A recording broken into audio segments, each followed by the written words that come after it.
Hello, beautiful people.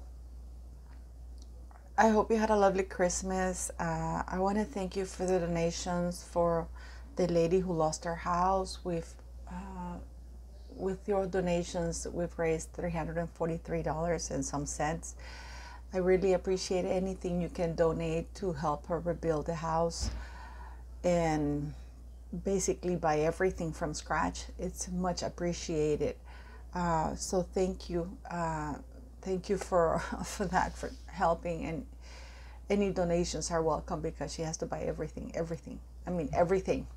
And so thank you very much for that. Thank you for liking, sharing, and subscribing, and for leaving your comments. Today I wanted to explore a topic that has been very controversial, which is Doria Raglan, because it seems that Harry married two women, Meghan and Doria. He got a full package, at least for now. And I mean, what do you think? Do you think he married both women? And we're going to try to dig a little bit into Doria's life and where she was. Just a side note, Tom Bauer is releasing another book, apparently early 2023, about Meghan's childhood and apparently digging into Doria Raglan's past. It should be interesting. So don't forget to like, share, and subscribe. Nieces and nephews, your niece and nephew, I guess we should say, right? And I don't know if you heard President Obama joke the other day about that. He went George in his dressing gown. I did hear that. Also, his dressing gown also or bathrobe. Off as well. His bathrobe, yeah, no, exactly. I know. I mean, Prince Harry, you know, we do love you here in the United States, but Prince George is starting to upstage you wearing a bathrobe. I know. Man, I mean, Harry really hated to be asked or to be told that George upstaged him, didn't he? It's quite pathetic, really, because he's a narcissistic. You know, I've been trying to find out where Doria is. I have asked Sam about it. She said that she was gone for so long, and actually people were getting on with their lives that they didn't care to wonder where they were, where Doria was. You know, that was up to her dad. You know, she has started to deal with MS and stuff like that. But she says that most people didn't really care where she was. Probably Mr. Markle knows, but he's not sharing anything for that matter. And it's very interesting because Meghan Markle and Doria have gone out of their way to trash Mr. Markle and the Markle family, in spite of the fact that she owes everything she has to the Markle family, at least to her dad. Her uncle who got her the apprenticeship in the 5-week internship in Argentina, her father who paid for it. I mean, everything. She owes everything. Samantha Markle, who used to babysit her, Thomas Markle. Yeah, I mean, and according to Samantha, when Meghan Markle was feeling down, she would call this non-existent sibling. Go figure. So Doria, a lot of people say she's been in jail. Probably, I don't know. But others say, well, she couldn't have been in jail because if she had been in jail, she wouldn't be able to get a license in the state of California as a mental health practitioner. So I went and dug a little bit about it. Surprisingly, you know, I have been consistently looking. If you type Doria Raglan, you will get to a Wikipedia page. And I've been looking at this page, and every time it changes and it changes. Now it turns out that Doria left Meghan Markle with Mr. Raglan, with Mr. Markle, because she was a flight attendant. Yeah, apparently she was a flight attendant. She was a stewardess. It's really funny that they use the word stewardess and not a flight attendant, because that's the kind of word that an older person like me or even Doria Raglan would use, because that's what they were called back then. Guess who also was a flight attendant? Yes, the Duchess of the Princess of Catherine, the Princess of Wales' mother, was a flight attendant. So now Doria Raglan is suddenly a flight attendant. And then she worked for a travel agency. Then she owned a small business, and she went bankrupt in early 2000s. People have speculated that she was in jail for fraud, that she was sentenced to 6 years in prison in early 2000s, like 2002 or something like that, but that she only served 4 years. If we go by that, this is all pure speculation, clearly, right?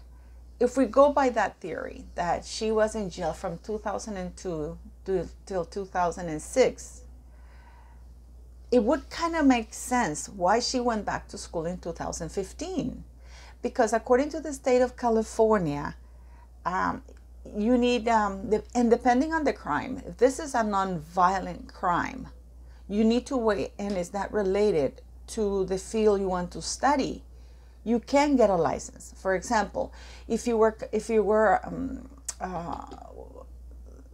you know, this guy who was the Ponzi scheme made of, I think it was, please correct me the name, because it was such a large crime, you cannot work in finances. Martha Stewart, for example, cannot trade anymore because, you know, or buy stock, at least in her name, because of the crime she committed of insider trading. But she could work as a mental health licensing, whatever.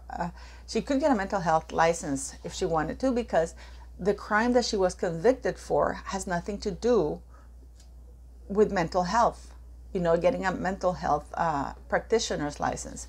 And in the state of California, if from what I've researched, I may be wrong, but it's what I read actually there, if you are convicted of something and then you, after 7 years, you can apply for a license, for example, as a mental health practitioner, if you study it, or any other form of work. You can get licensed for that as long as you have allowed 7 years to pass.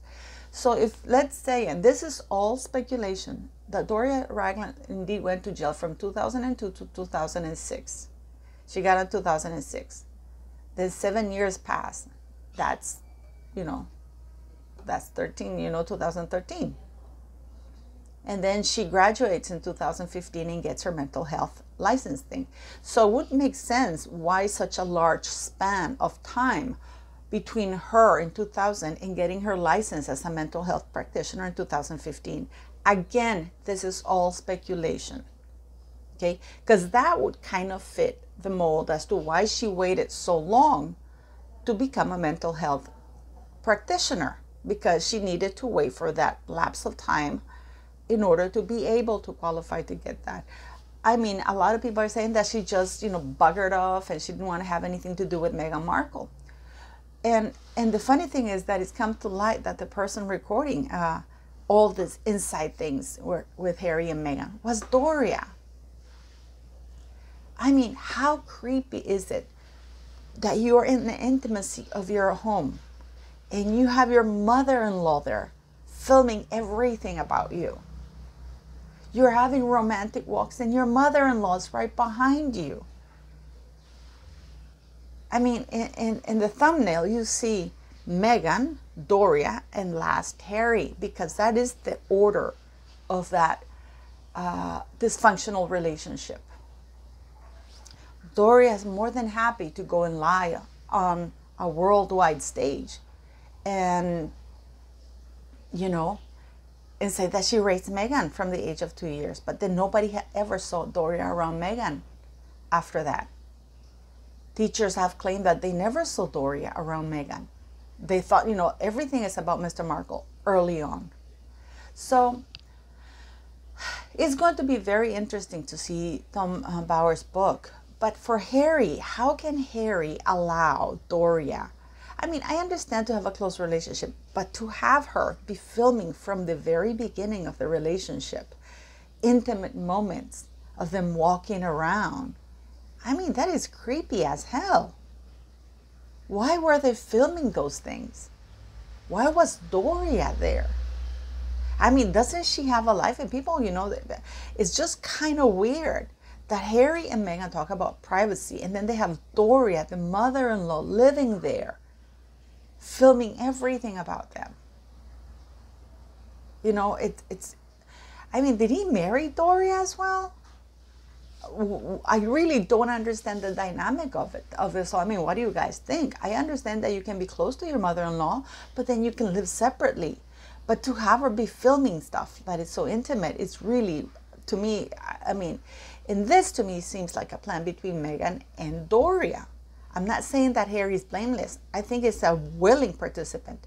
That people say that he's an idiot or that he has mental health issues, I don't believe that at all. His mental health issues came from that question that reporter said to him.